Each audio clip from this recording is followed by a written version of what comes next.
Hi hello welcome back to my channel. അപ്പോൾ ഞാൻ ഇന്ന് അമ്മയുടെ സ്പെഷ്യലായിട്ടുള്ള ചക്കയട അല്ലെങ്കിൽ ചക്കയപ്പം എന്ന് പറയൂ കേട്ടോ, അതിൻ്റെ ഒരു അടിപൊളി റെസിപ്പി ആയിട്ടാണ് വന്നിട്ടുള്ളത്. മുത്തശ്ശൻ വന്നപ്പോൾ ഞങ്ങൾക്ക് ചക്കപ്പഴം കൊണ്ടുവന്ന് തന്നിട്ടുണ്ടായിരുന്നേ. അപ്പോൾ ഞങ്ങളത് നല്ല വെട്ടി നല്ല ക്ലീനാക്കി ചുള മാത്രമാക്കി മാറ്റി റെഡിയാക്കി വെച്ചിട്ടുണ്ട് കേട്ടോ. അപ്പോൾ ചക്കയുടെ ഉണ്ടാക്കാനായിട്ട് പോവുകയാണ്. അപ്പോൾ ആദ്യം തന്നെ ചക്ക ചെറിയ ചെറിയ കഷ്ണങ്ങളായിട്ട് നമുക്ക് അരിഞ്ഞെടുക്കണം.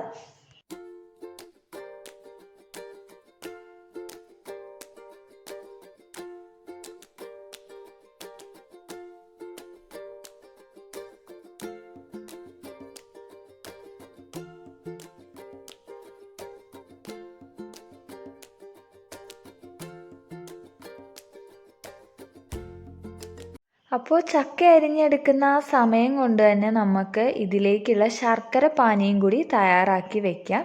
അപ്പം അതിനായിട്ട് 4 ശർക്കര എടുത്തിട്ടുണ്ട്. അപ്പോൾ ഇനി ചക്ക കുക്കറിൽ എടുത്തിട്ടുണ്ട്. അപ്പോൾ കൂടുതലും അടുപ്പിൽ വെച്ചിട്ടാണ് കേട്ടോ വേവിച്ചെടുക്കാറ്. അപ്പോൾ ഈ വട്ടം നമ്മൾ കുറച്ച് വെറൈറ്റി ആയിട്ട് കുക്കറിലാണ് ഒന്ന് വേവിച്ചെടുത്ത് ട്രൈ ചെയ്യുന്നത്.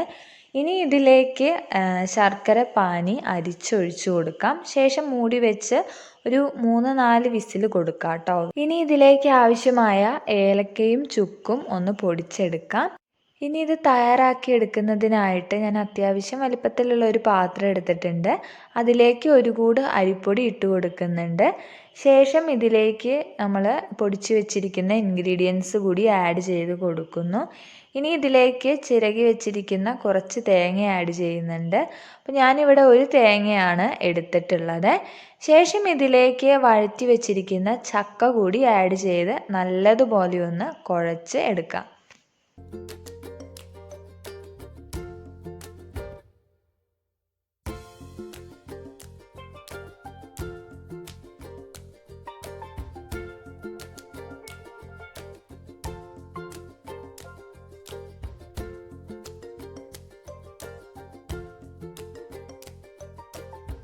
നല്ലതുപോലെ ഇതിനെ കുഴച്ച് മാവ് നല്ല സ്മൂത്താക്കി എടുക്കണം. അപ്പോൾ അമ്മ ഇതിനെ അടിച്ച് ഇടിച്ച് പരത്തുന്നൊക്കെ ഉണ്ട് കേട്ടോ. അപ്പോൾ നല്ല റെഡിയാക്കി വെച്ചിട്ടുണ്ട്. ഇനി ഒരു 10 മിനിറ്റ് വെച്ച് കൊടുത്ത ശേഷം നമുക്ക് ഇത് തയ്യാറാക്കാം. അപ്പോൾ ഇതാണ് കേട്ടോ ഇടനയില. ഇതിലാണ് ചക്കയട ഉണ്ടാക്കാനായിട്ട് പോകുന്നത്. ഇതിലുണ്ടാക്കുമ്പോൾ കിട്ടുന്ന ഒരു മണവും ടേസ്റ്റൊക്കെ നല്ല അടിപൊളിയാണ് കേട്ടോ. എല്ലാവരും നമ്മൾ വാഴയിലയിൽ ഉണ്ടാക്കിയാലും നല്ലതാണ്, പക്ഷെ ഒന്നുകൂടി ചക്കയടയുടെ ടേസ്റ്റ് അറിയണമെങ്കിൽ ഇടനയിലയിൽ മസ്റ്റായിട്ടൊന്ന് ട്രൈ ചെയ്ത് നോക്കുക.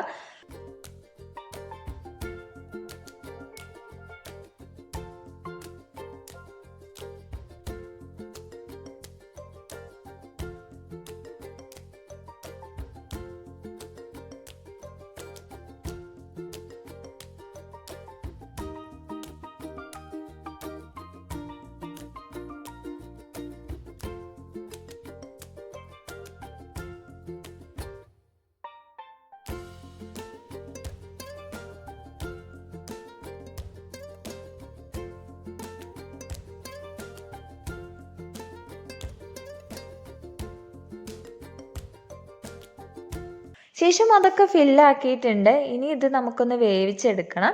അതിനായിട്ട് ഇഡ്ഡലി പാത്രത്തിലാണ് കേട്ടോ വെച്ച് കൊടുക്കുന്നത്. അപ്പോൾ ഇത് നമ്മൾ നല്ല കൃത്യമായിട്ട് അടുക്കി റെഡിയാക്കി വെച്ചിട്ടുണ്ട്. ശേഷം ഒരു അരമണിക്കൂർ മൂടി വെച്ച് വേവിക്കാം. അപ്പോൾ വെന്ത് കിട്ടാനായിട്ട് കുറച്ച് ടൈം എടുക്കും കേട്ടോ.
അങ്ങനെ ഒരു അരമണിക്കൂർ വെച്ച് കൊടുത്ത ശേഷം ദാ ചക്കയുടെ റെഡിയായി കിട്ടിയിട്ടുണ്ട് കേട്ടോ. ഓഹ് ഇത് തുറക്കുമ്പോഴതിൻ്റെ മണം ഗായ്സ്.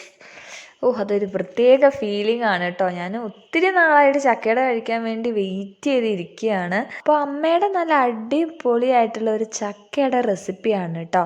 പിന്നെ എന്തായാലും ഇതൊന്ന് ടേസ്റ്റ് ചെയ്ത് നോക്കാം. അപ്പോൾ നിങ്ങളും നിങ്ങളുടെ വീട്ടിൽ ഇത് തയ്യാറാക്കിയിട്ട് നിങ്ങളുടെ കമൻസൊക്കെ അറിയണം കേട്ടോ. അപ്പോൾ വീഡിയോ ഇഷ്ടപ്പെട്ടെങ്കിൽ എല്ലാവരും ലൈക്ക് ചെയ്യുക, ഷെയർ ചെയ്യുക, ചാനലൊന്ന് സബ്സ്ക്രൈബ് ചെയ്യുക. അപ്പോൾ പുതിയ വീഡിയോ ആയിട്ട് വരുന്നത് വരെ എല്ലാവർക്കും ബൈ ബൈ.